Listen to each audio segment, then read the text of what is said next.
பெருமகிழ்ச்சி அடைகிறோம்.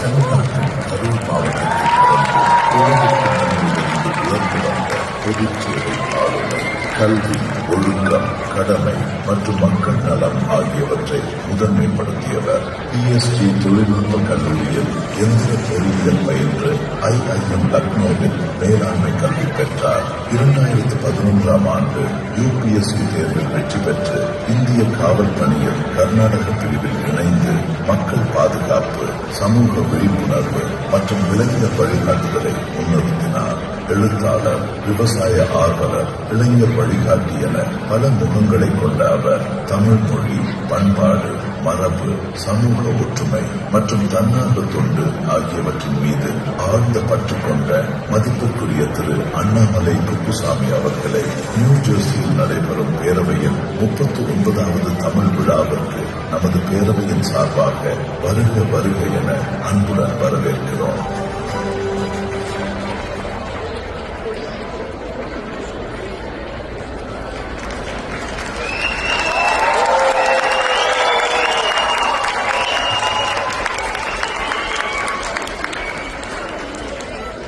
அன்பார்ந்த பெரியவர்களே, தாய்மார்களே, இந்த அற்புதமான அரங்கில் கிட்டத்தட்ட ஆயிரக்கணக்கான நம்முடைய தமிழ் சொந்தங்கள் எல்லோரும் உங்களுடைய நேரத்தை கொடுத்து வருடந்தோறும் 3 நாட்கள் அமெரிக்காவின் ஏதோ ஒரு பகுதியில் உங்களுடைய குடும்பத்தோடு, குழந்தைகளோடு வந்து நம்முடைய தாய்மொழி தமிழ் மொழி வளர்வதற்கு மிக முக்கிய ஒரு காரணக்கர்த்தர்களாக இந்த அமெரிக்கா மாகாணத்தில் நீங்கள் இருந்து அதே நேரத்தில் அடுத்த தலைமுறை, 2ஆம் தலைமுறை, 3ஆம் தலைமுறை இந்த மண்ணில் அவர்களுக்கெல்லாம் நம்முடைய தாய்மொழியை பெரிய அளவில் அறிமுகப்படுத்தி அதை பேணி காத்து பாதுகாத்து இன்னும் எடுத்து சென்று கொண்டிருக்கின்றீர்கள். அதற்காக உங்களை எல்லாம் இந்த நேரத்தில் பாராட்டி வாழ்த்தி, இன்னும் வருகின்ற காலத்தில் இந்த ஃபெட்னா அமைப்பு ஒரு மாகாணத்திலும் கூட இன்னும் சிறப்பாக, இன்னும் ஆழமாக, இன்னும் பலமாக இந்த நிகழ்வுகளை நடத்த வேண்டும் என்று எல்லாம் வல்ல இறைவனை இந்த நேரத்தில்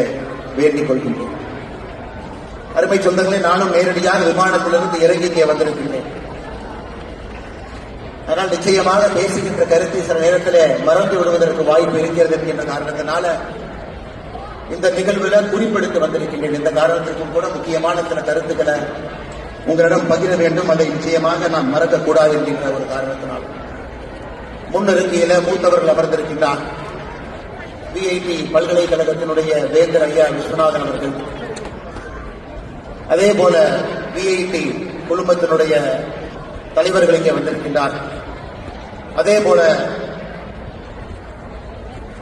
முன்னிறுத்தியில் இருக்கக்கூடிய அந்த நிகழ்விற்கு பொருளுதவி, நிதியுதவி அளித்து சிறப்பாக நடப்பதற்கு காரணமாக இருக்கக்கூடிய வந்திருக்கின்றார் முன்னாள் அமைச்சர் அண்ணன் KC வீரமணி அவர்கள் இங்கே வந்திருக்கின்றார்.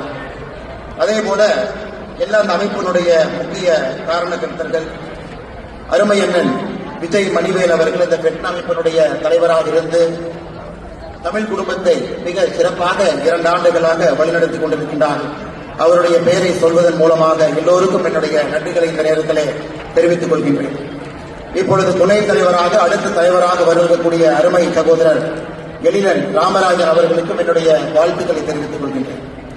அருமை சொந்தங்களே, உண்மையை பேச வேண்டும் என்றால் இது ஒரு சாதாரணமாக ஒரு ஆண்டும் கூட எல்லோரும் கலந்து பேசிவிட்டு புகைப்படம் எடுத்துவிட்டு அறிமுகப்படுத்திவிட்டு பிரித்து செல்லக்கூடிய ஒரு நிகழ்வு அல்ல. காலம் காலமாக ஆண்டுதோறும் நடக்கக்கூடிய நிகழ்வாக இருந்தாலும் கூட நம்முடைய தமிழ் மொழி ஆழமாக வேரூன்றி நம்முடைய தாயகத்தை தாண்டி அமெரிக்காவில் மிக பலமாக இருப்பதற்கு காரணமான ஒரு அமைப்பு இந்த ஃபெட்னா அமைப்பு. இங்கே இருப்பவர்கள் நீங்கள் சாதாரண மனிதர்கள் கிடையாது.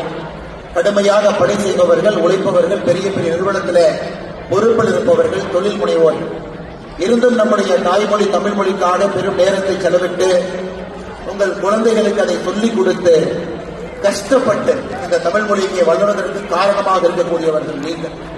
எத்தனையோ மனிதர்களை அமெரிக்காவில் பார்க்கும் பொழுது வியர்த்து பார்க்கும்.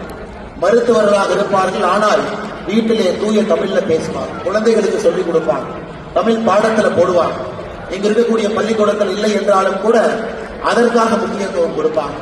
அதை தாண்டி அடிக்கடி நம்முடைய தமிழ்நாட்டில் பார்க்கும் பொழுது ஒரு பரதநாட்டியனுடைய அரங்கேற்ற விழாவிற்கு வந்து அழைப்புதல் கொடுப்பேன். இங்கு அந்த குழந்தை கற்றுக்குவாங்க.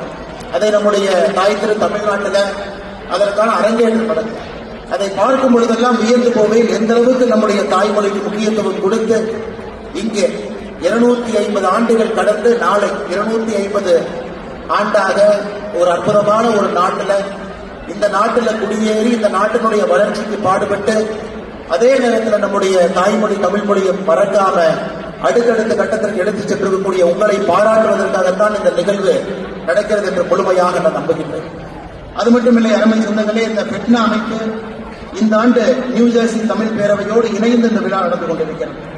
நான் இந்த விழாவுக்கு வருகின்றேன் என்று முடிவு செய்து அறிவித்த பிறகு தமிழகத்தில் ஒரு மூத்த பத்திரிகை ஒரு தலைப்பு செய்தி போட்டிருந்தார். இந்துத்துவா எதிர்ப்பு கொள்கைக்கு அண்ணாமலை மாறுகின்றாரா, பெட்னா விழாவுக்கு செல்லுகின்றாரா என்று. அதே நேரத்தில் பெட்னாவில் இருக்கக்கூடிய சில நண்பர்களும் கூட அண்ணாமலை வர வேண்டுமா என்று கேட்டார். அப்பொழுது எனக்கு கம்பராமாயணத்துல கம்பன் அவர்கள் யுத்த காண்டத்துல ஒரு கடவுள் வாழ்த்து எழுதியிருப்பார். கம்பனுடைய தனிச்சிறப்பு கம்பராமாயணத்துல ஒரு காண்டத்திற்கும் கூட தனித்தனியாக ஒரு கடவுள் வாழ்த்து இருக்கு. அந்த யுத்த காண்டத்திற்கான கடவுள் வாழ்த்து எழுதியிருப்பாங்க. ஒன்றே யாயின் ஒன்றே யாம், பலவே யாயின் பலவே யாம், அன்றே யாயின் அன்றே யாம். அதனுடைய அர்த்தம் என்னன்னாங்க, கடவுள் இருக்கிறான்னு நீங்க நம்பினீங்கன்னா கடவுள் இருக்கிறார், கடவுள் இல்லை என்று நீங்க நம்பினீங்கன்னா கடவுள் இல்லை. ஒரே ஒரு கடவுள் இருக்கிறான் நம்பினீங்கன்னா ஒரே ஒரு கடவுள் இருக்கிறான். பல கடவுள் இருக்கின்றார்கள் நம்பினீங்கன்னா பல கடவுள் இருக்கிறான். கடவுள் இருக்கிறாரான்னு தெரியாது, பொறுத்திருந்து பார்ப்போம் என்று சொன்னால் அதற்கும் கம்பன் உங்களுக்கு வாய்ப்பு கொடுக்கிறான்.